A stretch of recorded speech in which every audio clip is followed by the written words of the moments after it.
È venerdì 14 febbraio, buongiorno Sicilia da Angelo Gagliano. Ed Emanuela Corsi, buongiorno. C'è la cronaca in apertura con un'ultim'ora. I finanzieri del comando provinciale della Guardia di Finanza di Caltanissetta hanno sequestrato circa 2 kg di hashish ed arrestato 2 persone nel corso dell'operazione denominata Delivery Express. Hanno individuato e bloccato in flagranza di reato 2 cittadini, uno originario di Mussomeli e l'altro della provincia di Agrigento, che trasportavano oltre 1,5 kg di hashish a bordo del proprio veicolo. Le successive perquisizioni domiciliari hanno permesso poi di rinvenire ulteriori 400 grammi di hashish e anche di marijuana. E adesso le altre notizie, botta e risposta tra l'amministratore di Ryanair e l'assessore alle infrastrutture Aricò dopo la decisione della compagnia irlandese di investire sulla Calabria lasciando indietro la Sicilia. Il servizio. L'abolizione della tassa addizionale comunale sui diritti di imbarco è un intervento difficilmente realizzabile in Sicilia, in quanto l'isola costituisce di fatto il terzo polo aereo in Italia. Avrebbe un impatto sulle casse della regione di circa 80 milioni di euro. È la risposta dell'assessore alle infrastrutture e alla mobilità Alessandro Aricò, che commenta le parole dell'amministratore di Ryanair Eddie Wilson, dopo la decisione della compagnia irlandese di non investire sulla Sicilia, ma di puntare sulla Calabria, con un importante piano di espansione per un investimento complessivo di 15 milioni di euro, che porterà alla creazione di 300 posti di lavoro. Nessuna nuova rotta né incrementi di capacità in Sicilia. La querela è aperta. Per Wilson l'attuale tassa addizionale comunale di 6,50 € per passeggero rappresenterebbe un ostacolo agli investimenti. L'attenzione della regione è rivolta ai 5 milioni di passeggeri siciliani e non alle esigenze delle grandi compagnie che usufruiscono del vantaggio di operare negli scali di Catania e Palermo, tra i più performanti in Italia. La risposta di Aricò. L'addizionale comunale, calcolata in circa 3,25 € per volo, è caricata dalle compagnie direttamente sul costo del biglietto aereo e non inciderebbe, sottolinea Aricò, sull'abbattimento del prezzo del volo, se non per una cifra irrisoria rispetto al costo totale. Sull'Etna intanto prosegue l'attività eruttiva, ma non incide sull'operatività dell'aeroporto Fontanarossa. Sul vulcano, come mostrano queste spettacolari immagini, la lava che fuoriesce dal cratere di sud-est si mischia con la neve e si estende per circa 3 chilometri lungo il versante orientale del vulcano. E adesso andiamo da Emanuela per cominciare a leggere dai quotidiani le notizie, soprattutto questa querelle, questo botta e risposta tra l'assessore siciliano Aricò e l'amministratore delegato di Ryanair. Sì, intanto vediamo questa pagina della Gazzetta del Sud, leggiamo tassa sui voli, la regione risponde picche a Ryanair, la compagnia irlandese appunto vuole cancellare questa tassa, l'assessore Aricò dice non possiamo rinunciare a 80 milioni all'anno. E poi andiamo a vedere anche Repubblica Palermo, la polemica, Ryanair, la regione dice no sui voli senza tassa, perderemo appunto 80 milioni. Il Codacons invece si dice favorevole alla proposta del CEO Wilson, la giunta non può ignorare le criticità dell'imposta. Le parole di Wilson sono state queste: i bonus della regione siciliana sono inutili, ci riferiamo agli sconti appunto sulle tariffe per contrastare la carovoli volute appunto dal governo Schifani, non funzionano, non creano più traffico e sortiscono l'effetto contrario, quello di fare aumentare le tariffe anziché farle diminuire. Se annunciano che sarà eliminata l'addizionale come ha fatto appunto la Calabria, ci saranno più rotte a Trapani, Palermo e Catania, mentre il mantenimento dell'addizionale secondo la compagnia starebbe già frenando la crescita. Sono punti di vista, chiaramente poi strategie anche aziendali di marketing. Adesso ci occupiamo di una tassa non molto amata, che è quella della Tari, e non molto amata in particolare in Sicilia, perché nella nostra regione si paga più del doppio rispetto al nord Italia. Nonostante tutto il servizio è spesso carente e la differenziata non decolla. Questo è quanto afferma un rapporto della UIL e sentiamo i particolari in questo servizio. Da un lato c'è l'emergenza rifiuti, le strade piene di immondizia, la differenziata che non decolla. Dall'altro c'è la spesa della Tari, in Sicilia mediamente la più alta rispetto al resto d'Italia.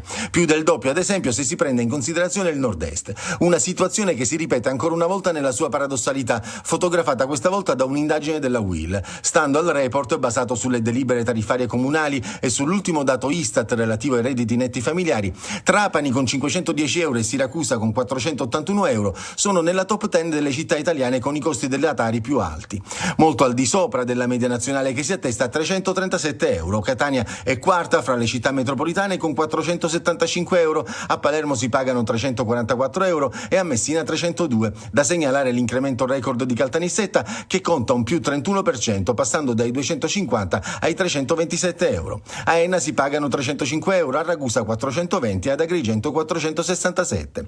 Sicilia tartassata e malservita mentre cresce la povertà e si riducono le opportunità di lavoro dignitoso, dice Luisella Lionti, segretaria generale della UIL Sicilia. Per il segretario nazionale Santobiondo, il risultato di questa indagine è un ennesimo campanello d'allarme per il Mezzogiorno, direttamente connesso alle difficoltà e ai ritardi nell'attuazione del PNRR. Tra i settori più critici c'è proprio quello della gestione dei rifiuti, dove l'assenza di impianti moderni ed efficienti continua a tradursi in costi insostenibili per cittadini e imprese. I comuni si trovano soli a gestire una sfida enorme. Allora, il tema dei rifiuti è sempre centrale nella nostra regione. E soprattutto della Tari, perché non è la prima volta che appunto viene denunciato il costo della Tari elevato in Sicilia rispetto ad altre regioni italiane. E allora vediamo sulla Gazzetta del Sud: stangata della Tari, la Sicilia dei tartassati. Vediamo nella foto Luisella Lionti, appunto la segretaria regionale della UIL che evidenzia gli squilibri appunto tra la Sicilia e le regioni del nord. Trapani, come sentivamo nel servizio, è in testa tra le città appunto più care, poi c'è Siracusa e Catania, quindi proprio le città della nostra isola sono tra quelle maggiormente segnate dal fenomeno cronico delle emergenze rifiuti, che poi si traducono ovviamente in costi più elevati per i cittadini per quanto riguarda la gestione e poi lo smaltimento dei rifiuti, come sappiamo benissimo. Allora, nella nostra regione c'è stato anche il via libera al reddito di povertà. Ogni famiglia in difficoltà economica potrà ottenere 5.000 euro una tantum, e intanto c'è anche una legge sempre regionale che introduce il divieto dei cellulari per i bambini. Arriva il reddito di povertà per le famiglie siciliane in difficoltà. La Regione elargirà un contributo da 5.000 euro per ogni nucleo familiare per sostenere il reddito di chi si trova in povertà. Il contributo annunciato dal governatore Renato Schifani alla fine dello scorso anno adesso diventa realtà. È stato pubblicato il decreto e da martedì 25 febbraio fino al 15 di aprile si potranno presentare le domande. L'IRFIS redigerà una graduatoria in base alla quale saranno erogati i 30 milioni di euro disponibili. Al contributo potranno accedere i residenti in Sicilia da almeno 5 anni e con un ISEE nel 2023 inferiore a 5.000 euro. In base al reddito, alla composizione del nucleo familiare, alla presenza di minori oppure di disabili si attribuirà un punteggio. Chi totalizzerà 30 punti o più otterrà il contributo massimo, 5.000 euro. Fra i 20 e i 30 punti si otterranno 3.500 euro, sotto i 20 punti 2.500. Intanto ieri l'ARS ha approvato un'altra legge che riguarda i minori. Telefonino vietato ai bambini fino a 5 anni, uso sotto controllo di un adulto dai 6 anni in poi. Multe per i trasgressori da 150 a 500 euro. La norma però non è in vigore. Si tratta di una legge voto che la Sicilia trasmetterà a Roma, chiedendo ai 2 rami del Parlamento di sposarla e approvarla, visto che la competenza è dello Stato. E allora, vediamo intanto cosa comporta questo reddito di povertà, come fare, abbiamo già sentito dal nostro Manlio Viola. Allora, vediamo intanto il titolo in grande sulla Gazzetta del Sud: reddito di povertà, si apre la corsa, il bonus può valere appunto fino a 5.000 euro, e poi ci sono delle novità anche per quanto riguarda i mutui. Migliaia di imprese avranno i fondi per coprire gli interessi dei mutui e ancora fondi alle famiglie per gli acquisti a rate. Questo è al vaglio insomma della regione, cioè la possibilità di rateizzare senza pagare gli interessi, perché sarebbe la regione a farsi carico appunto della quota interessi quando si acquista per esempio un'automobile. Chiaramente parliamo di famiglie indigenti con dei redditi quasi alla soglia della povertà. E quindi, tornando al discorso invece del reddito di povertà, dicevamo il massimo sarà di 5.000 euro e andrà a chi ha un reddito compreso tra 0 e 1.500 euro. Poi via via che il reddito cresce, il contributo scenderà a 3.500 o a 2.500 euro. Si tratta di soldi che sono a fondo perduto, che non vanno quindi restituiti. Il via alle domande è fissato per martedì 25 febbraio. L'ultimo giorno per farsi avanti sarà invece il 15 aprile. Le richieste vanno presentate solo online utilizzando la piattaforma informatica che è stata creata dall'IRFIS. E sempre l'IRFIS ha pronto anche il secondo bando destinato alle famiglie, quindi questo che dicevo legato ai finanziamenti, grazie a 15 milioni stanziati nell'ultima finanziaria, permetterà di azzerare il costo degli interessi che le famiglie pagano quando fanno acquisti a rate. Funzionerà così, lo spiega bene oggi appunto la Gazzetta. La Regione tramite l'IRFIS erogherà in un'unica soluzione il valore degli interessi per l'acquisto di auto, sia nuove che usate, mobili e prodotti di alta tecnologia. In questo modo per le famiglie le rate saranno praticamente azzerate. I criteri per la selezione dei prodotti acquistabili e per avere i finanziamenti sono stati determinati in questi giorni e il bando però è in rampa di lancio, quindi anche questo potrebbe costituire un importante aiuto per le famiglie, perché sappiamo quanto incide la quota degli interessi appunto poi sulle rate di alcuni acquisti che vengono fatti, per esempio quando si compra un'automobile. Grazie Emanuela, adesso andiamo a Messina, l'attività condotta negli studi privati dai medici che operano nelle strutture pubbliche e anche un'accusa di mobbing e molestie sessuali. A Messina sono 2 inchieste che interessano il Policlinico Universitario. 2 indagini indipendenti e separate scuotono il Policlinico Universitario di Messina. La prima inchiesta nasce nei mesi scorsi ed è stata portata avanti da Carabinieri e Guardia di Finanza sull'attività extramoenia dei medici assunti in strutture pubbliche. I militari nei giorni scorsi hanno fatto visita ad alcuni studi medici privati della città e della provincia, tra Barcellona, Milazzo, Sant'Agata Militello e Ortoliuzzo, e poi si sono recati nel reparto di chirurgia plastica del Policlinico Gaetano Martino. I militari hanno acquisito una corposa documentazione che, secondo indiscrezioni, farebbe riferimento all'attività intramuraria ed extramuraria effettuata da alcuni professionisti. A quanto pare il caso del Policlinico, gestito dalle sostitute Anna Maria Arena e Giorgia Spiri, con il coordinamento della procuratrice aggiunta Rosa Raffa, non si sarebbe limitato al solo reparto di chirurgia plastica, ma sarebbero stati effettuati altri controlli ed acquisizioni di atti anche in vari altri reparti dell'azienda ospedaliera. La seconda inchiesta nasce invece dalle accuse messe nero su bianco in 2 querele presentate all'autorità giudiziaria tra novembre e gennaio da 2 donne e che hanno portato alla sospensione di un dirigente dell'azienda ospedaliera accusato di mobbing e in qualche caso anche di molestie sessuali.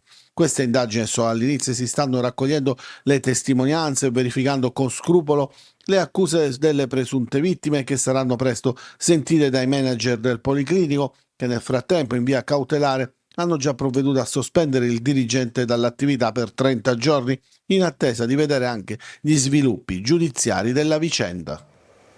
E da queste inchieste ripartiamo con Emanuela Corsi. Questa notizia la troviamo nel taglio alto della Gazzetta del Sud di oggi, la prima pagina. Vediamo sospeso un dirigente del Policlinico. A Messina un caso da codice rosso nell'ospedale universitario. In 2 distinte denunce è accusato di mobbing e molestie sessuali. I vertici dell'azienda sanitaria lo hanno rimosso per 30 giorni. Ma vediamo che il titolo in grande è dedicato appunto al reddito di povertà. Dal 25 febbraio bonus per le famiglie siciliane meno abbienti sino a 5.000 euro. Restiamo in questa parte della prima pagina per parlare di un caso di cronaca che ha scosso tutti quanti, una storia che arriva da Siracusa, una storia tragica. Annullato l'ergastolo alla madre del piccolo Evan. Evan era un bambino che è morto nel 2020 a causa dei maltrattamenti subiti dal compagno della madre, con insomma il suo, come dire, con la consapevolezza della donna di quello che stava accadendo, però è stata annullata la condanna all'ergastolo per la donna. E allora andiamo a vedere questa notizia, appunto all'interno il delitto del piccolo Evan, annullato l'ergastolo alla madre.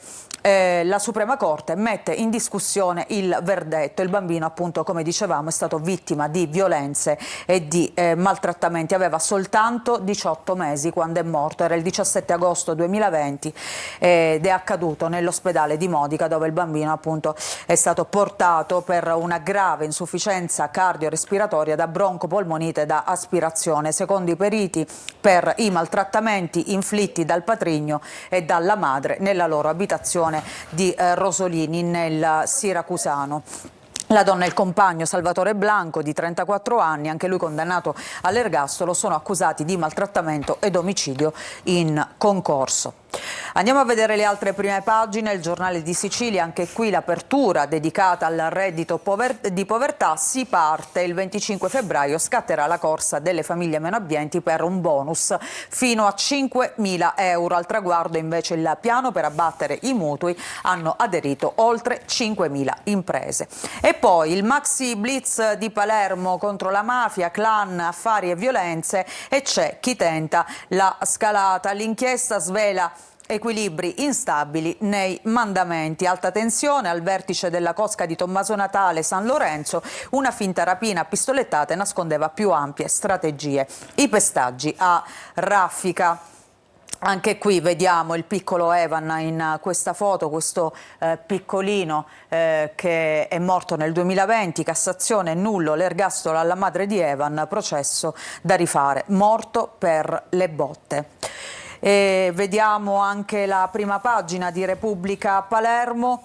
Vediamo mafia, il grido del vescovo Lorefice che striglia i politici: se l'unica istituzione a dare pane e lavoro rimane Cosa Nostra, abbiamo perso. Queste le parole, appunto, dell'arcivescovo di Palermo. L'appello durante la visita a Borgonuovo: la rigenerazione urbana sia unita a un cambio di mentalità. E poi tra gli uomini dei clan in cella il mediatore d'affari per i mega store, quindi spuntano nuovi elementi in questa indagine. Andiamo a vedere nel taglio alto invece il caso degli autobus che vengono presi di mira. Siamo sempre a Palermo, un tasto d'allarme per gli autisti dei bus, i mezzi Amat dirottati dalle gang. Interviene il prefetto che adesso pensa ad un dispositivo a bordo collegato direttamente con il corpo della polizia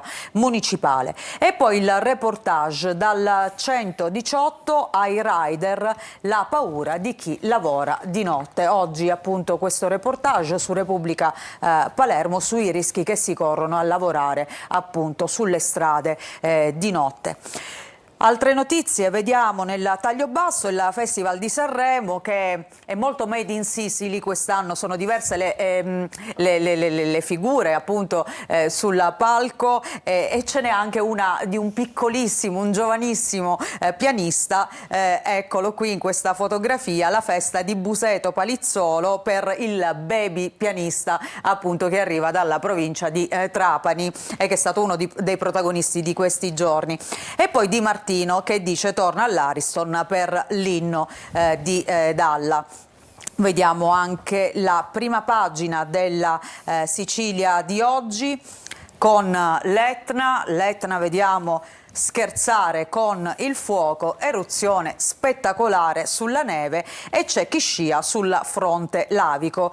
L'INGV però raccomanda affidarsi a guide esperte. Sappiamo che il nostro vulcano è maestoso, è affascinante, richiama insomma turisti da tutto il mondo, però è anche può essere anche molto pericoloso, ecco, quindi bisogna sempre andare sull'Etna con delle guide e non non improvvisarsi escursionisti, ecco così fai da te. E poi a proposito di Festival di Sanremo, Leone di Sicilia, si gioca un po' con il nome della fiction, della famosa fiction, e qui vediamo Miriam Leone, ieri protagonista femminile del festival, una delle protagoniste. Il fascino e la bellezza dell'ex Miss Italia illuminano il Festival di Sanremo, festa rock con Bennato, e poi ieri super ospiti i Duran Duran, che sono tornati dopo quanto? 40 anni? 40 anni. Una vita. Una vita veramente, e hanno emozionato comunque il pubblico presente all'Ariston. Poi altre notizie, la cronaca. Caltabellotta è un comune in provincia di Agrigento dove qualche settimana fa ci fu un rogo, un uomo nel tentativo di salvare i familiari morì, un uomo di 47 anni, è morta anche la madre, quindi il figlio morì nel rogo, tentando di salvarla, deceduta. Anche lei era ricoverata in ospedale ovviamente da quando avvenne questo incidente.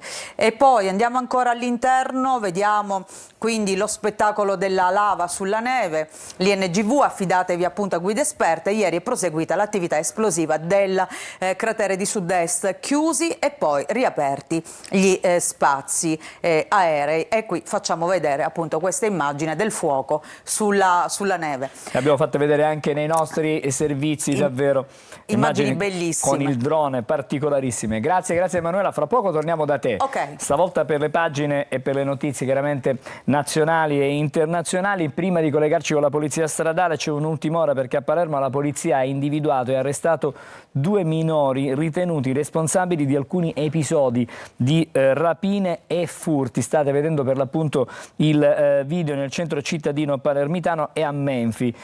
Secondo gli investigatori sarebbero responsabili di numerosi reati contro la persona ed il patrimonio. Nel corso degli ultimi 2 mesi sono stati individuati quali responsabili di fatti sempre più gravi connotati da crescente aggressività. In particolare uno dei 2 minori è ritenuto responsabile di 2 rapine consumate ed una tentata. Approfondimenti chiaramente nei nostri telegiornali. Adesso invece andiamo a Lentini e diamo il buongiorno al vice ispettore Nada Truglio. Buongiorno. Sì, buongiorno a lei, buongiorno a tutti i telespettatori. Mi sentite? La sentiamo perfettamente, e allora le chiediamo quali sono stamattina le condizioni della viabilità in Sicilia orientale sulle strade e autostrade di competenza del compartimento Sicilia orientale. Sì, al momento non si registrano particolari criticità sulle nostre strade e autostrade. Tuttavia, come ormai ogni mattina segnaliamo code sia sulla tangenziale di Catania in direzione Siracusa, sia sulla 18 DIR da San Gregorio in direzione Catania Centro. E anche sulla 18 Messina Catania segnaliamo code e rallentamenti tra lo svincolo di Acireale e la barriera di San Gregorio a causa di lavori. Ci spostiamo ora sulla 19, dove nella carreggiata Palermo-Catania, quindi in direzione Catania, persiste la chiusura dello svincolo di Enna, e per raggiungere Enna è quindi consigliabile uscire a Molinello o di Taino. E sempre sulla 19 segniamo la chiusura della rampa di immissione dello svincolo di Caltanissetta in direzione Catania. Ci spostiamo a sud, dove sulla Siracusa Modica, nel tratto compreso tra Avola e Castibile, in direzione nord vige il doppio senso di circolazione, ma persiste, ricordiamo, il divieto di transito per i mezzi con massa a pieno carico superiore a 75 quintali. Queste le principali notizie per la viabilità. Prima di salutarvi vorrei ricordare a chi viaggia in autostrada soprattutto di prestare sempre la massima attenzione non soltanto a quelli che sono i segnali stradali che impongono o vietano determinati comportamenti, ma anche abbiamo un problema. Ai pannelli ammestamente presegnalano in tempo reale incidenti, code e rallentamenti ed ogni criticità che può interessare la strada che stiamo percorrendo. Giungere sul luogo in cui si è verificato un incidente o c'è un ostacolo in carreggiata ad una velocità moderata e tale da poter arrestare il veicolo in sicurezza è fondamentale, non soltanto per la nostra sicurezza, ma anche per la sicurezza di tutti quei soggetti che nell'evento sono coinvolti, anche e soprattutto i soccorritori. Dalla Polizia Stradale è tutto, vi auguro un buon viaggio e buon fine settimana. Grazie anche a lei. Con noi stamattina il vice ispettore Nada Truglio dal Polo Strada compartimento Sicilia Orientale, stamattina collegata da Lentini. Una buona giornata, ci ritroviamo lunedì per le notizie sul traffico. Adesso invece vediamo con le nostre telecamere qual è la situazione della viabilità sulla città di Catania. Dal Tondo Gioieni situazione abbastanza serena attorno al diciamo alla circonvallazione, sulla circonvallazione, almeno per quanto riguarda la direzione verso il Policlinico, direzione Mister Bianco. Un po' di traffico invece verso Ognina, in direzione Ognina. Vedete, le auto sono a tratti anche ferme, quindi evidentemente c'è un po' direi più di un po' di traffico. Andiamo adesso a vedere qual è la situazione in via Vincenzo Giuffrida. Anche qui traffico piuttosto sostenuto, diciamo che in entrata è sicuramente più complicata la situazione, mentre in uscita dalla città stamattina si viaggia abbastanza spediti. Ci dobbiamo fermare, fra poco torniamo con la rassegna stampa nazionale con Emanuela Corsi e poi ci saranno i primi ospiti della mattinata.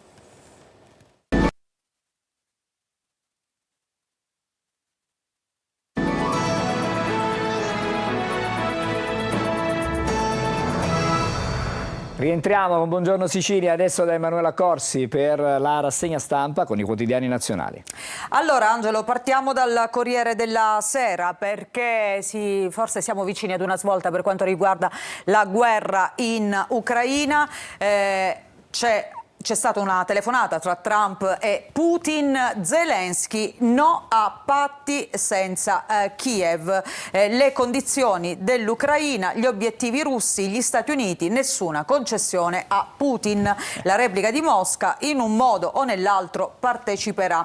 Glucksmann: Trump umilia gli alleati e la fine dell'Occidente. Poi vediamo anche un'altra prima pagina a proposito della guerra in Ucraina, quindi queste trattative avviate da Trump con Putin e con Zelensky, però manca l'Europa, pace senza l'Europa. Appunto Trump e Putin escludono per ora l'Unione dal negoziato per la tregua in Ucraina. Rassicurazioni a Zelensky, ma per Kiev rimane in salita anche l'ingresso nella NATO. La rappresentante dell'Unione Europea per la politica estera Callas: nessun accordo alle nostre spalle funzionerà. Questo era appunto Avvenire. Vediamo anche il Messaggero che apre con lo stesso argomento: Ucraina a tavolo senza l'Unione Europea. Trump rassicura Zelensky: non sarà escluso dal negoziato ma lascia fuori l'Europa e vuole Mosca al G7. Putin: vertice al più presto, anche la Cina chiede di partecipare. E poi il Manifesto invece: offesa comune. Tagliata fuori dal dialogo diretto tra Trump e Putin, l'Unione Europea chiede un posto nei negoziati per la pace in Ucraina, ma Stati Uniti e Russia non fanno concessioni. Gli accordi si negozieranno sulle teste di Kiev e Bruxelles e sulle macerie della linea intransigente. Questo era appunto il Manifesto oggi. E poi il Fatto Quotidiano: rischi di pace in Ucraina, vedove di guerra in lutto, scrive oggi il Fatto. Exet, che è il segretario della difesa degli Stati Uniti, dice agli alleati: guida Trump. Zelensky contestato. La Stampa: Ucraina, via alla trattativa. Trump oggi in Germania, colloqui tra Stati Uniti, Russia e Kiev. I dubbi di Zelensky, come abbiamo visto: non mi fido di Putin. E poi l'Unione Europea scettica. Callas: la tregua subito è un affare sporco. Mosca: se volete un ruolo parlate con Washington. Quindi insomma c'è stato questo, come dire, questo colpo di scena un po' nella vicenda che riguarda appunto la guerra in Ucraina, in Europa sostanzialmente, con l'Europa che invece viene tagliata fuori appunto da quelle che sono le trattative. Ma restiamo su questa pagina per vedere altre notizie. Intanto a Monaco, terrore sul voto, auto si scaglia sulla folla, ci sono 30 feriti, un bimbo è in fin di vita. Preso l'attentatore, si tratta di un afgano afghano di 24 anni, e questa foto è stata scelta non a caso appunto di questa carrozzina dove viaggiava appunto questo piccolino, quel passeggino simbolo della follia. Dazi, poi la stangata globale, quindi oggi Trump protagonista sotto tanti aspetti, uno di questi è proprio la sua politica commerciale. La Casa Bianca, il via il 2 aprile, considereremo l'IVA. Energia, piano di Giorgetti per frenare le bollette. Andiamo a vedere la Repubblica, che apre proprio con il tema dei dazi, il pugno di Trump, il presidente annuncia imposte reciproche da aprile, oltre all'acciaio anche farmaci e automobili. Europa brutale nelle relazioni commerciali e avvisa gli americani, i prezzi potrebbero salire. Ancora andiamo a vedere il Giornale. Trump, dazi agli alleati sono peggio dei nemici. Annunciata la reciprocità delle imposte come l'IVA, auto, farmaci e acciaio nel mirino, si parte da aprile, ora si tratta. E poi nel taglio alto vediamo appunto l'orrore a Monaco, l'attentatore era sbarcato in Italia, si tratta di un afghano che appunto con l'auto si è scagliato sulla folla, decine di feriti. Il terrorista era arrivato in Calabria nel 2016, poi ci fu il trasferimento a Brescia. Se abbiamo ancora qualche secondo, Angelo, sì, vediamo anche qualche altra notizia, qualche altra prima pagina. Intanto questa, andiamo al Resto del Carlino, che apre con la paura del caro bollette e naturalmente le misure del governo. In arrivo decreto contro appunto il caro bollette. Giorgetti, agire sull'aumento dei prezzi, il nodo del passaggio al mercato libero, le possibili misure, crediti d'imposta e bonus elettricità. Questo sarebbe al vaglio del governo. E poi c'è un'intervista a Conte, leader dei 5 Stelle. Meloni non governa l'economia, famiglie e imprese a rischio, raffica di nuovi dazi, appunto come abbiamo visto, degli americani sulle merci dell'Unione Europea. Grazie Emanuela, da te torneremo più avanti. Intanto vediamo le previsioni meteo e poi in collegamento con noi fra pochissimo l'assessore regionale al turismo Elvira Amata. Parleremo del BIT fra pochissimo, restate con noi. Bentrovati da Nikos Chiodetto. Previsioni per la giornata di venerdì 14 con un vortice di bassa pressione in arrivo sull'Italia, piogge, nevicate a quote collinari sul nord-est, piogge temporali sulle regioni centrali e poi dalla sera anche al sud. Avvio di giornata discreto sulla Sicilia, poi entro la serata arriveranno piogge e qualche rovescio anche sull'isola. I venti vivaci, mare generalmente mosso. Le temperature minime generalmente a una cifra, massime invece tra 15 e 20 gradi, giornata non fredda, mite di giorno su tutte le località di mare.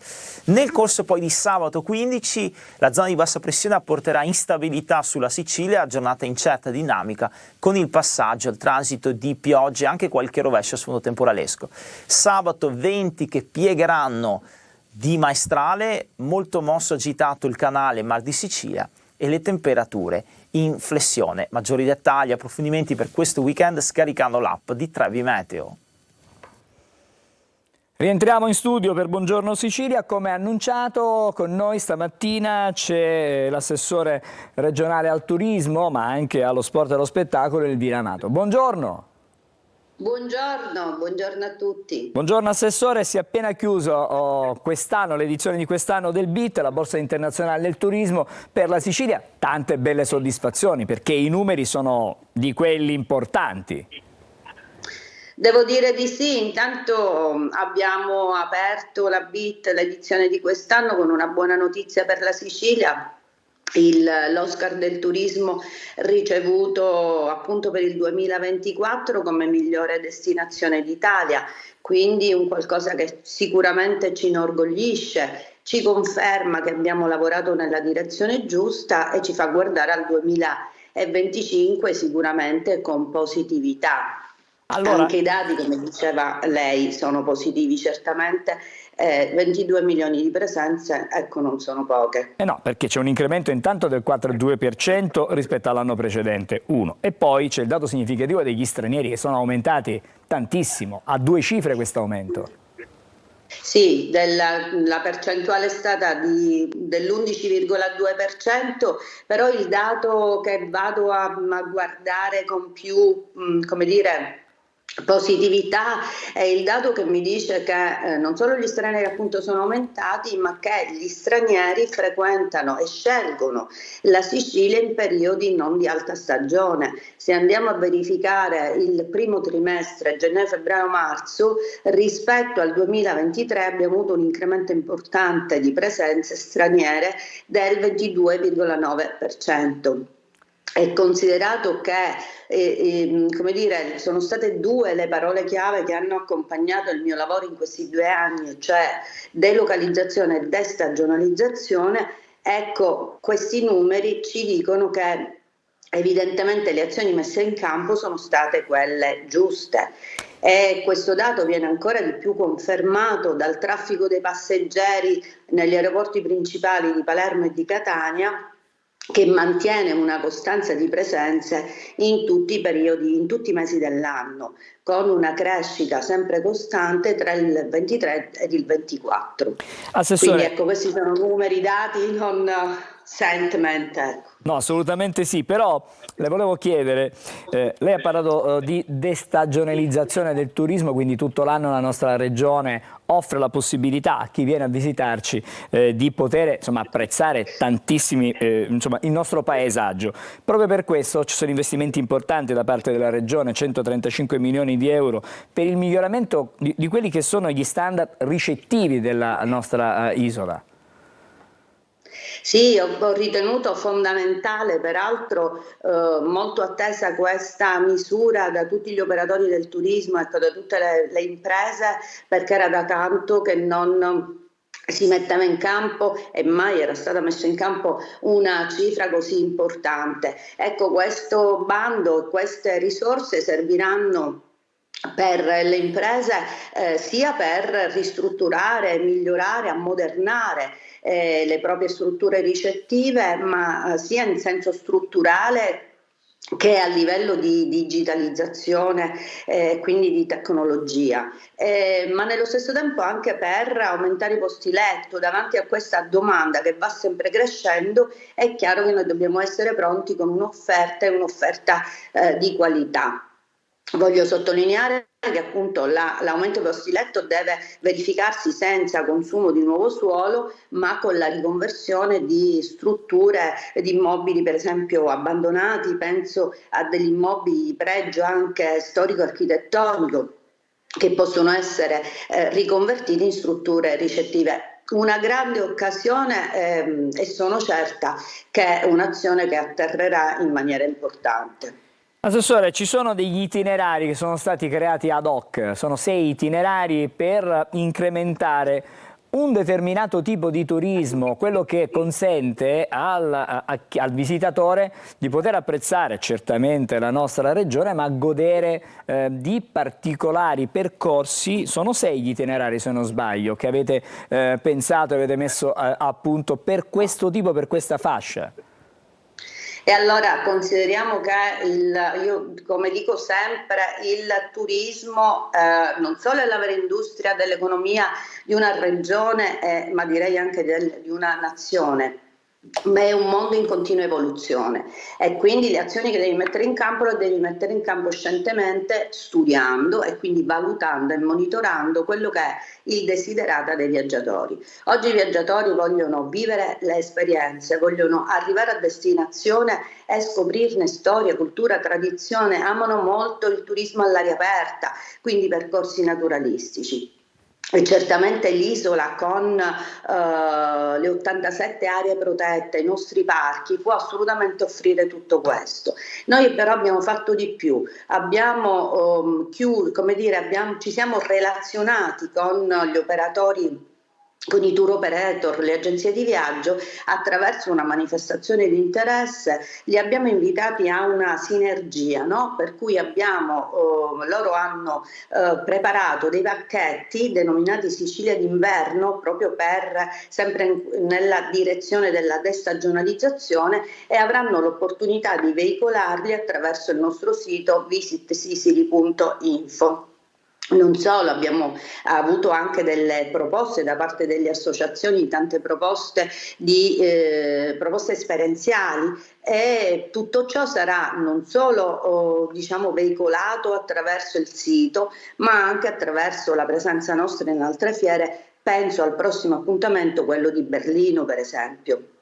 Un mercato tedesco che si consolida in Sicilia, e sappiamo che il desiderata dei tedeschi è molto rivolto verso il turismo sostenibile, il turismo diciamo all'aria aperta, quindi amano molto questi percorsi naturalistici, e la Sicilia a Berlino ne presenterà tante occasioni di turismo in questo senso. Un'ultima curiosità, ci può dire qualcosa di più del catalogo dell'offerta formativa educativa, diciamo così, perché è rivolto alle scuole questa, no? Sì, ci sarà insieme appunto a questi percorsi naturalistici, si è pensato pure ai giovani, no? Quindi a rivolgere l'attenzione ai giovani significa anche attraverso come dire, questo percorso naturalistico portarli a conoscenza anche di quella parte della Sicilia magari meno conosciuta, cioè che appunto rappresenta quell'autenticità di natura amata molto dai viaggiatori, ma che noi vogliamo come dire, far apprezzare intanto ai nostri giovani. Cioè tutto ciò che è la storia della Sicilia dobbiamo fare in modo di tramandarla alle nuove generazioni, perché rappresentano appunto il futuro, e secondo noi, se non conosci la tua storia, non riesci neanche a costruirti un futuro. Quindi è importante anche questo tipo di percorso rivolto ai nostri giovani. Grazie all'assessore Elvira Amata, buon lavoro, perché c'è tanto lavoro da fare sul turismo nella nostra regione, avete tante idee, le state mettendo in atto. Grazie a voi per l'ospitalità. Grazie, una buona giornata. Fra poco parleremo invece dell'uso sicuro dei farmaci, una brevissima sosta e poi saremo di nuovo insieme a Buongiorno Sicilia.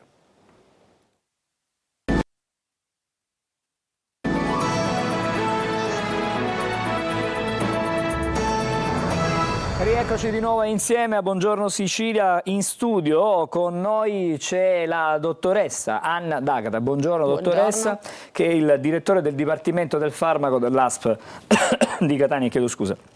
L'ASP di Catania ha presentato un progetto che riguarda diciamo, la alfabetizzazione per tutti noi in generale sull'uso diciamo, consapevole del farmaco. Sì, diciamo questa iniziativa si inserisce nell'ambito delle iniziative anche del Dipartimento di Prevenzione.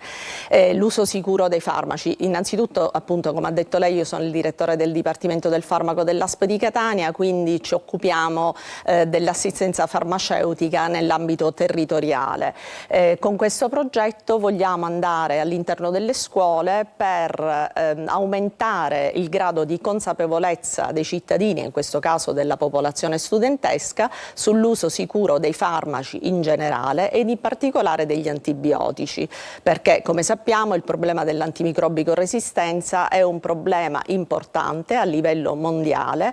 Certamente la parte preponderante riguarda tutto l'ambito sanitario, ma anche il cittadino deve fare la sua parte, e quindi in questo caso abbiamo pensato di coinvolgere con l'ufficio scolastico regionale dell'ambito territoriale di Catania. È stato fatto un bando che ha visto l'adesione di 10 licei della provincia di Catania e provincia, uno a Caltagirone e gli altri 9 sono a Catania, e sostanzialmente il progetto ha come obiettivo finale quello appunto di realizzare una campagna informativa sostenuta dai ragazzi, dopo aver dato noi la prima informazione. Quindi magari ci spiega come funziona, perché Sì. ci sono dei tutor. Sì, sostanzialmente i farmacisti abbiamo individuato una serie di topics, di argomenti che andremo a trattare nelle scuole, che riguardano l'organizzazione del Servizio Sanitario Nazionale in generale,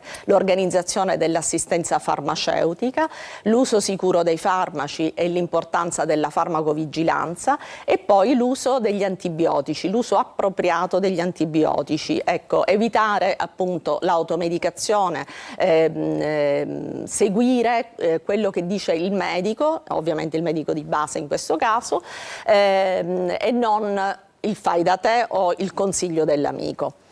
E quindi i farmacisti si recheranno all'interno delle scuole, di queste 10 scuole, 2 farmacisti del Dipartimento del Farmaco in ognuna delle scuole, e poi alla fine di questi incontri formativi i ragazzi con i referenti scolastici della salute elaboreranno questo progetto.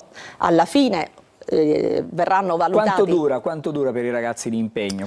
L'impegno è un impegno, saranno 2 o 3 incontri con i tutor, e poi il lavoro verrà elaborato con i referenti della salute all'interno delle scuole, e poi verso fine, perché molto dipende ovviamente anche dagli impegni scolastici che hanno, che sono innumerevoli, entro fine maggio dovrebbe aver conclusione il progetto, e dovremmo premiare il migliore, che sarà la campagna informativa sull'uso appropriato degli antibiotici, che poi verrà adottata dall'ASP di Catania.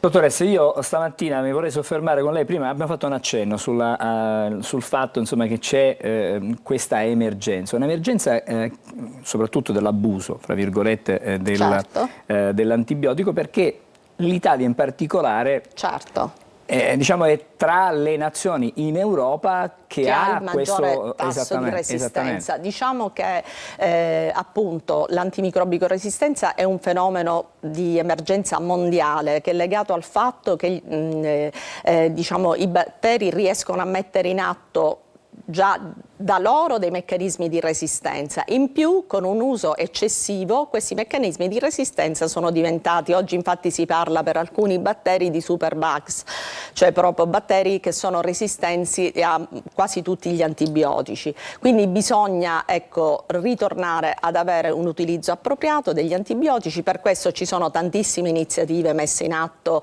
sia a livello centrale che a livello regionale. C'è il Piano Nazionale di Contrasto all'Antimicrobico Resistenza, che sostanzialmente si basa su 4 aree trasversali, che sono la formazione, l'informazione, la comunicazione e la cooperazione nazionale e internazionale, sul sorveglianza, monitoraggio, sul controllo delle infezioni, soprattutto nelle infezioni correlate all'assistenza, e sul buon uso degli antibiotici. Allora, io sto leggendo una scheda informativa che insomma un po' deve fare preoccupare, perché in Europa ci sono circa 25.000 decessi all'anno proprio a seguito di questa resistenza diciamo, dei batteri agli antibiotici.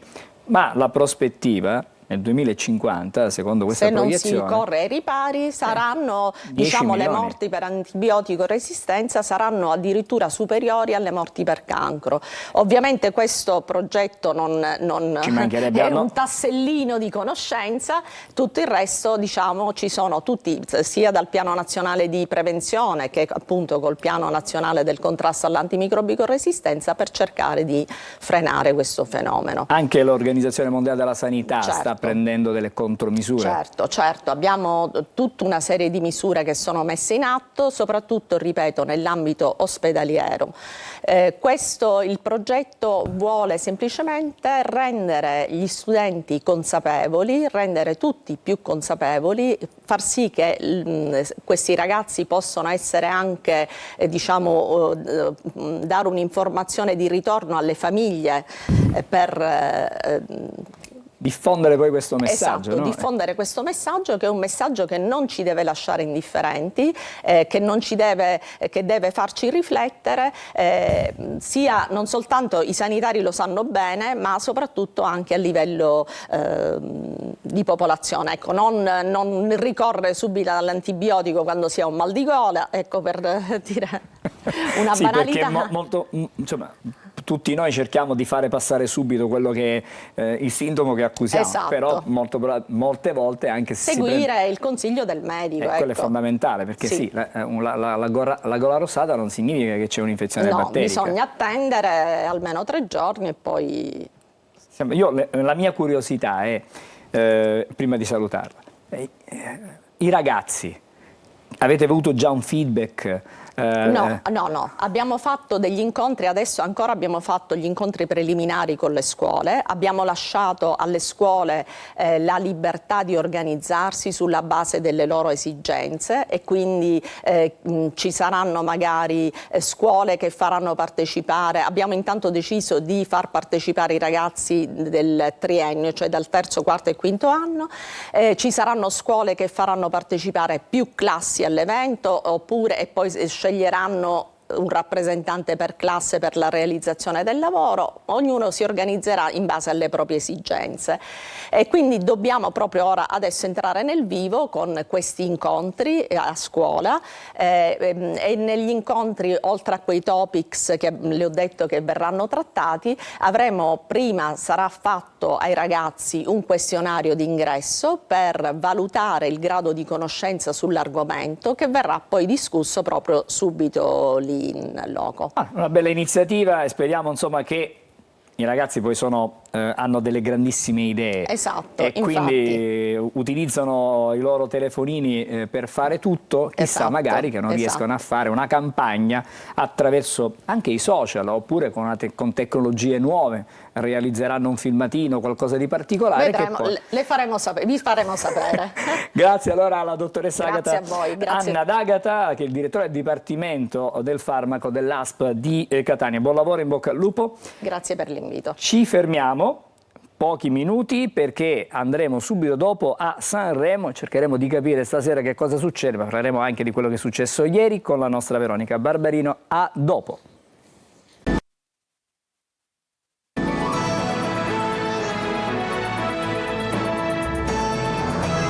Tra pochissimo andremo a Sanremo, intanto c'è un'ultima ora. I carabinieri di Palermo hanno arrestato durante un'attività di prevenzione e repressione dello spaccio di droga 2 uomini di 35 e 55 anni nel quartiere Sperone. Ad incuriosire i carabinieri un condominio dal quale i giovani, ragazzi, entravano ed uscivano dopo pochi minuti e comunque con un escamotage sono riusciti ad entrare non visti nell'immobile. Nell'appartamento degli indagati hanno rinvenuto sopra un tavolo 35 grammi di cocaina già suddivisa in dosi.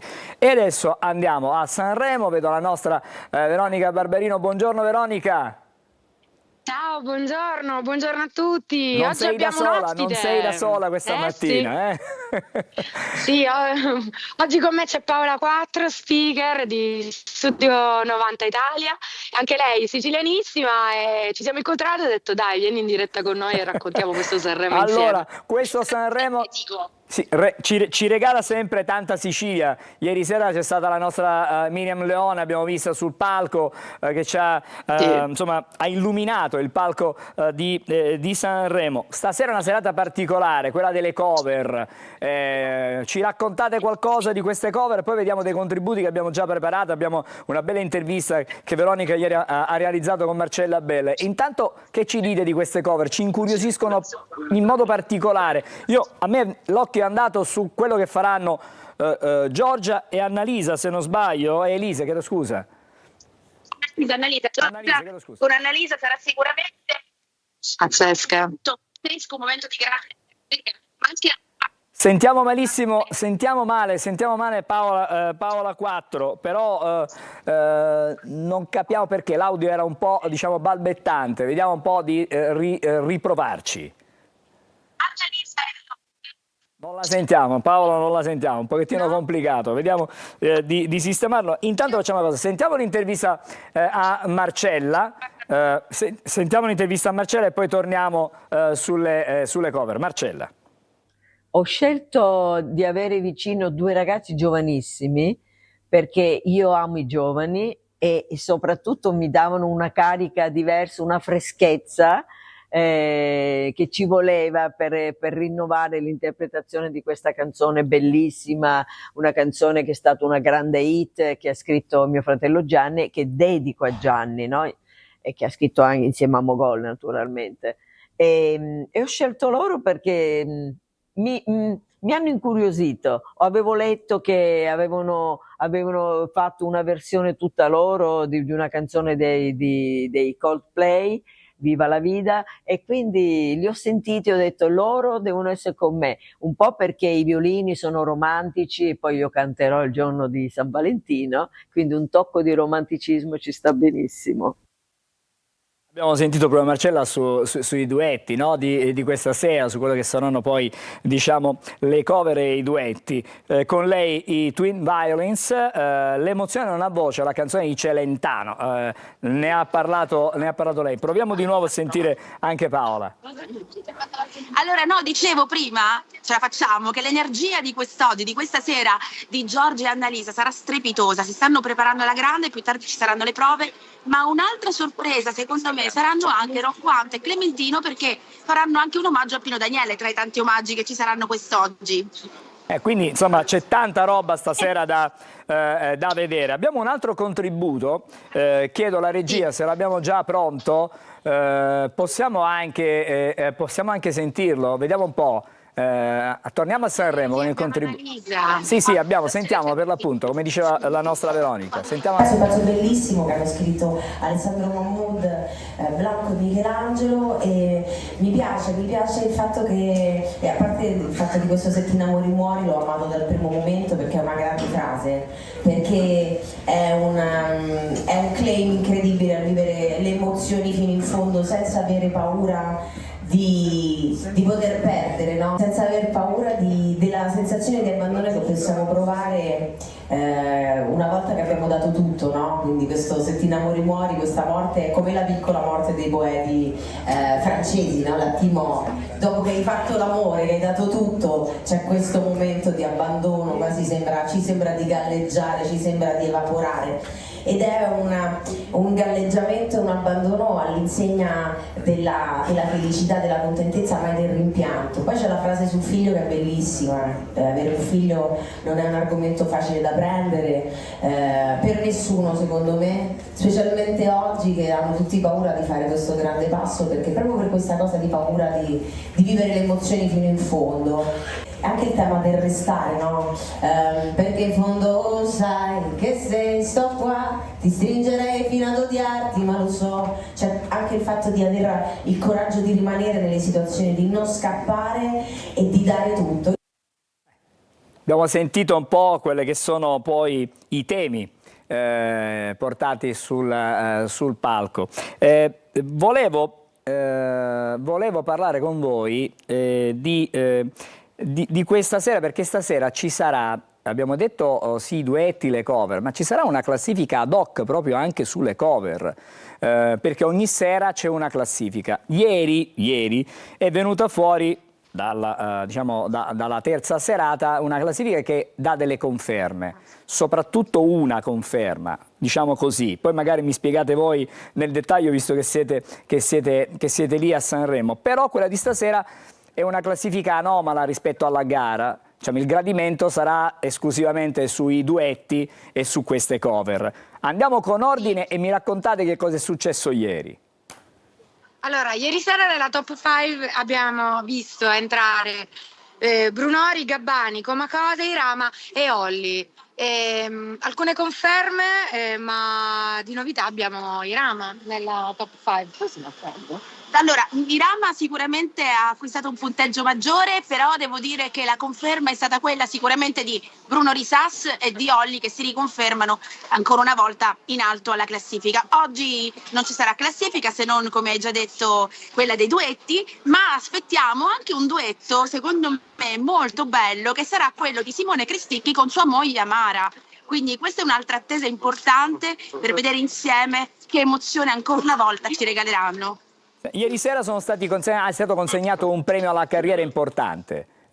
sul palco dell'Ariston. La Zanicchi, insomma, Abbiamo visto io la Zanicchi. ne ha fatti tantissimi di festival, si è poi anche esibita e ha fatto sentire quella che è la forza poi della sua voce, che è la caratteristica un po' di Iva Zanicchi. Stasera invece... Sì, una sala stampa Sì. in visibilio quando ha cantato questa del Zingara. Ma tuttora con una voce strepitosa, Iva È vero, Zanicchi. Devo dire fantastica. che nonostante la sua età ha ancora la voce davvero forte, si distingue, si contraddistingue rispetto ad altre. E poi vogliamo parlare anche di Katia Follesa ieri sul palco, che ci ha fatto divertire tantissimo con questo bacio a Simon Le Bon, idolo di tutte le donne che c'erano qua fuori, che impazzivano cercando Simon Le Bon. Sentite, stasera cambiano i co-conduttori, ogni sera è così. È una coppia Sì. inedita, diciamo, più che altro Mahmood mi sembra, diciamo, un'assoluta novità, è quella la novità. Sì, dalle vesti di cantante alle vesti di co-conduttore, vedremo come si comporterà, e poi accanto a lui anche Geppi Cucciari con la sua ironia. Sicuramente sarà una bellissima serata da non perdere. Ricordiamo Sì. che... Come? No, dico un'osservazione, si è tanto parlato in questi giorni che alcune canzoni ricordano altre canzoni del passato. Sì, Giorgia per esempio. Però Giorgia con le... Giorgia ha detto che la sua è stata voluta perché ha voluto portare Dalla sul palco dell'Ariston, però certamente c'è questo, no, non voglio utilizzare il termine plagio, però alcune melodie, diciamo così, ricordano altri successi del passato. Ma secondo me ricorda anche un'altra canzone. Tanto non mi sente nessuno, lo posso dire? Diciamolo. Secondo me ricorda anche la canzone Amore disperato di Achille Lauro in alcuni aspetti. Armonicamente c'ha un giro di accordi che va a far pensare anche Amore disperato. Vi posso dire una cosa, la di... canzone di quest'anno di Achille Lauro a me ricorda una canzone di qualche anno fa di Tananai. Boh, la butto lì. E tutte e due hanno studiato canto, mi sa, quest'anno, anche Achille Lauro è migliorato. Vabbè, insomma, stamattina stiamo dicendo tanto, tantissimo. Mi dite com'è composta la giuria questa sera? Ci sono 3 giurie stasera? Sì, stasera c'è il televoto, quindi da casa possono votare il preferito, poi la sala stampa e poi le radio. Quindi votano tutti. Votano tutti e vediamo che cosa verrà fuori da questa, diciamo, classifica sulle cover. Mi dite qualche appuntamento di oggi importante che magari poi durante la giornata vedremo nei nostri telegiornali o comunque li vedremo negli spazi di informazione sulle nostre reti?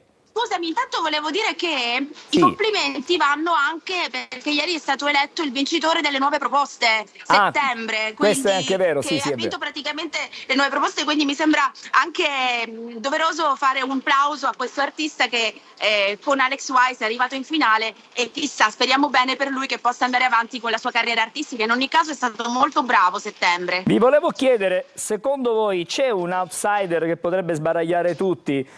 Io mi riferisco stavolta alla vittoria finale, perché si dice un gran bene di un giovane che Olly, si chiama Olly se non dico male, però si dice un gran bene. Secondo me sì, è molto bravo Olly. Ha davvero, poi dopo il duetto realizzato con Angelina qualche tempo fa, che in radio è andato fortissimo, indubbiamente si è fatto conoscere e si farà conoscere sempre di più anche con questo brano al festival, che è stato molto apprezzato, molto amato, e più si ascolta e più piace secondo me. Insomma, stasera poi in Piazza Colombo, mi raccomando Veronica, Benji e Fede si esibiranno dal vivo con quelle che sono le attività collaterali, con tutti quelli che sono poi i concerti e le performance. C'è chi va in giro con le chitarre a cantare anche per le vie di Sanremo, così mi dicono, i racconti che arrivano dalla città dei fiori. Sì, c'è tanta gente in giro che suona, ci sono in tutti gli angolini, gente che cerca magari il suo attimo di fortuna. Ragazzi, io non sento niente.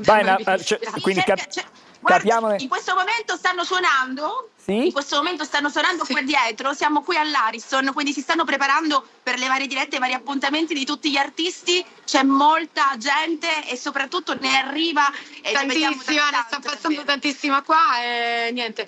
E allora intanto vi dico... Adesso andiamo a cantare. Andiamo anche noi a cantare, che forse magari ci passa, no? Abbiamo un appuntamento, abbiamo stamattina Bruno Risas in conferenza stampa e non vedo l'ora di incontrarlo e fare tante domande anche per voi.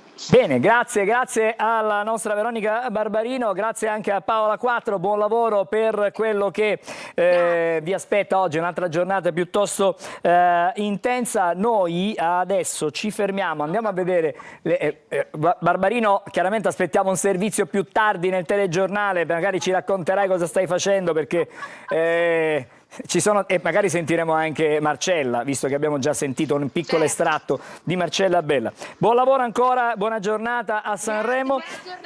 Adesso vediamo le pillole di Almanacco e poi ci ritroviamo di nuovo insieme. Il 14 febbraio è una data significativa che va oltre la celebrazione del giorno di San Valentino.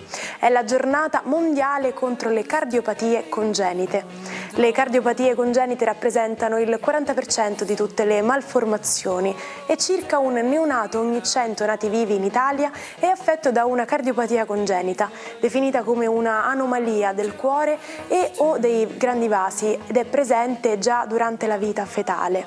Si tratta di un'importante occasione per sensibilizzare l'opinione pubblica sull'importanza della prevenzione, della diagnosi precoce e del trattamento di queste patologie. Tra le misure preventive possibili idonee a ridurre il rischio di insorgenza di malformazioni congenite troviamo la dieta ricca di acido folico, l'adozione di stili di vita appropriati durante l'intera gravidanza e la vaccinazione contro le principali malattie infettive a rischio teratogeno.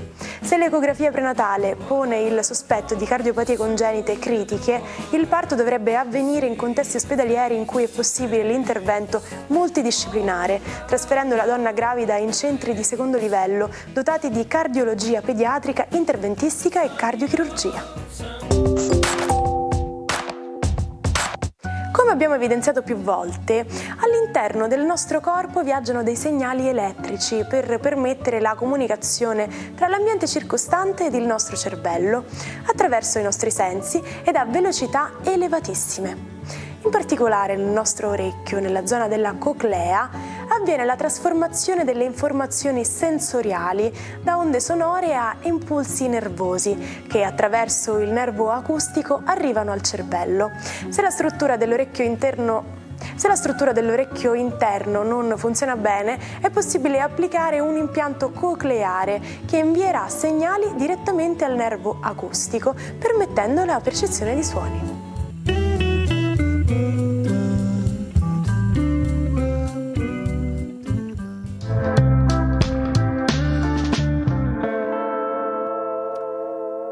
E allora già vedo una tazzina con un bel cuore rosso in primo piano, buongiorno a Marco Amato, San Valentino e quindi insomma... Si spiega da sé, insomma. Buongiorno Angelo, buongiorno Sicilia e buon San Valentino a tutti gli ascoltatori. Allora, la mia tazzina oggi non ha bisogno di presentazioni né di perché, ma in questo San Valentino l'occhio dell'astrologo cade incuriosito su qualcosa che già le stelle avevano annunciato. Oggi, infatti, vi voglio parlare di Olli.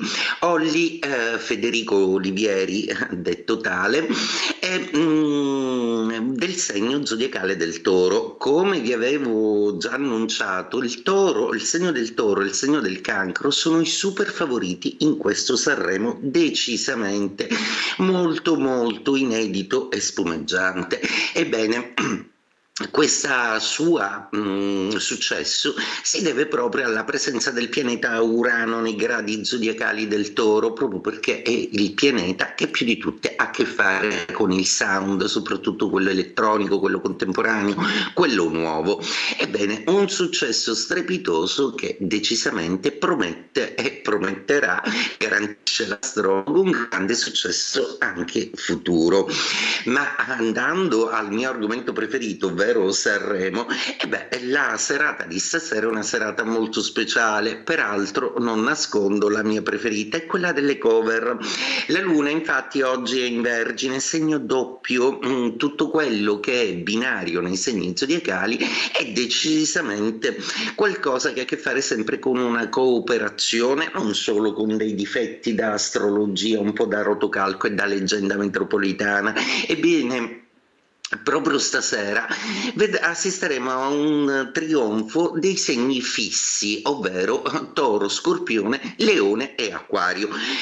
Una cosa che mi ha molto colpito, a parte il duetto tra una bellissima Toro e un bel Leone, ovvero tra Giorgia e Annalisa, Giorgia è stata molto carina perché ha detto: mi sembra di cantare come stessa, facendo un enorme complimento ad Annalisa dalla sua annosa esperienza canora. Mi aspetto moltissimo da questo duetto e vi dirò, anche la collaborazione dei Neri per Caso con Massimo Ranieri mi ha molto incuriosito. Bene, ne vedremo delle belle, ma l'astrologo vi predice i segni fissi sono in pole position: Toro, Scorpione, Acquario e Leone. In particolare in questa kermesse canora vedremo Toro e Cancro trionfare. Lunedì vedremo se avrò indovinato o meno. E oggi luna in Vergine che sede un po' i tumulti di Urano in Toro, per cui per Ariete è decisamente una giornata molto più liscia, anche se oggi si vuole solo divertire, non vuole badare alle emozioni. Toro, tutto si riequilibra perché la settimana è stata decisamente una settimana piena, con un Urano che ha fatto aspetti con tutto il resto dello zodiaco, per cui il nervosismo accumulato oggi si sede a Gemelli. Oggi la luna in quadratura, per cui potrete essere non d'accordo né con il partner e neanche con la classifica di Sanremo, ma il vostro come critico, si sa, ha sempre qualcosa di brillante da dire. Cancro, una giornata oggi con una luna molto amica, tra l'altro comunicativa, che ha voglia di comunicare sentimenti ed emozioni. Oggi troverete interessante condividere tutto quanto in famiglia o con gli affetti più cari. Leone, una giornata che vede la luna un po' più oggettiva, con un occhio un pochino più estetico e anche a volte un po' più rigido e giudicatorio. Vergine, la luna ammorbidisce finalmente le vostre tensioni, una luna che si accorda con Urano, e per cui questo weekend sarà ottimo per trovare delle soluzioni interessanti. Tutto comunque si aggiusta, cari Vergine. Bilancia, una luna un po' emotiva, una luna un po' pensierosa, ma anche fortemente intuitiva, che vi farà fare uno switch decisamente interessante. L'invito di qualcuno stasera sarà assolutamente romantico e provocatorio. Buon San Valentino, Bilancia. Scorpione, decisamente molto interessante questa configurazione della luna che vi porta a stare insieme in gruppo e a condividere le cose con uno spirito di affinità elettiva decisamente molto più ampio. Gli amici stasera avranno un ruolo decisamente importante. Sagittario, luna di quadratura, qualche ripensamento? Anche voi siete un segno doppio, quindi sicuramente sì, ma il vostro ottimismo decisamente vi farà superare qualche dubbio e anche essere un po' più audaci in questa serata di San Valentino. Capricorno, a voi l'audacia non manca sicuro e neanche la tenacia, soprattutto proprio perché la luna oggi è in uno splendido trigono. Stasera sarete in dolce compagnia. Acquario, importantissimo questo San Valentino che vi vede alla distanza giusta, corteggiati, amati sicuramente, ma senza troppo essere soffocati, proprio come piace a voi. Pesci, luna in opposizione, i vostri punti di vista oggi sono decisamente molto interessanti, la vostra critica, ma potrete anche in questo weekend maturare un progetto importante per il futuro. Insomma, cari pesci, perché non voi una volta ogni tanto, visto che la vostra capacità di dare è assolutamente quella più ampia di tutto lo zodiaco. E detto questo, vi auguro un buon finale di Sanremo, un ottimo San Valentino e buon weekend Sicilia. Grazie Marco, ci rivediamo lunedì. Intanto noi andiamo a vedere che cosa ci aspetta questo fine settimana in Sicilia.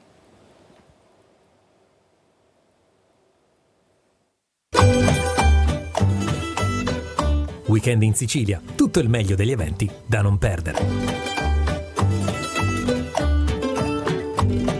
Catania accende i riflettori su una delle figure più affascinanti e ingiustamente dimenticata della storia dell'opera, Giovanni Pacini. Con la prima settimana paciniana si celebra il 229esimo anniversario della nascita, per la riscoperta di una figura centrale del melodramma ottocentesco, purtroppo oggi quasi dimenticata. Sabato 15 febbraio alle 10, il foyer del Teatro Bellini di Catania ospita la presentazione della nuova edizione della riduzione per pianoforte e canto dell'opera Maria Regina d'Inghilterra di Giovanni Pacini. Un viaggio nell'animo tormentato di uno scrittore, tra memorie ingombranti e desideri inconfessabili. Da venerdì 14 a domenica 16 febbraio, in Sala Verga al Teatro Stabile di Catania va in scena Il male oscuro, con Ninì Bruschetta, adattamento teatrale dell'omonimo romanzo di Giuseppe Berto. Francesco Cicchella sul palco a Palermo con il suo spettacolo Tante belle cose. Un mix travolgente di comicità, musica e imitazioni conquistano il pubblico in scena al Cineteatro Golden questo fine settimana. Il Teatro Stabile di Acireale presenta Gatta Cicova, pièce scritta nel 1937 dall'avvocato catanese Raffaele Cosentino. La commedia in 3 atti nella versione del regista Giovanni Speciale rinnova uno dei grandi classici del teatro popolare, capace di far ridere e commuovere tra le disgrazie e le fatiche del vivere quotidiano. Le battaglie di Orlando e Rinaldo, l'amore dei due per Angelica, la saggezza di Carlo Magno, la magia di Malagigi, questo e tanto altro negli spettacoli quotidiani del Teatro dei Pupi della famiglia Argento. 2 le date a Palermo per la presentazione del libro di Alessandro Cecchi Paone, Raimondo di Sangro di San Severo, Dialogo sull'immortalità. Primo appuntamento venerdì 14 febbraio alle 17:30 da Donnino Mind Food. Il secondo incontro è in programma sabato 15 febbraio alle 10:30 all'Orto Botanico di Palermo. I benefici della pratica e della filosofia del Dojo, con tutte le informazioni su come approcciarsi a diverse discipline, saranno presenti nel corso di un incontro al Giardino dei Giusti a Palermo. L'appuntamento si tiene in occasione della Settimana dello Studente, venerdì 14 febbraio alle 9:30. E anche per questo fine settimana è tutto. Vi auguriamo un buon weekend. E allora, prima di salutarci definitivamente per questa settimana, vado da Emanuela Corsi, alla quale ho fatto una richiesta particolare nella rassegna di stamattina. E io ti accontento, Grazie. anche perché oggi è San Valentino, Angelo, quindi figurati se... Siamo tutti buoni stamattina.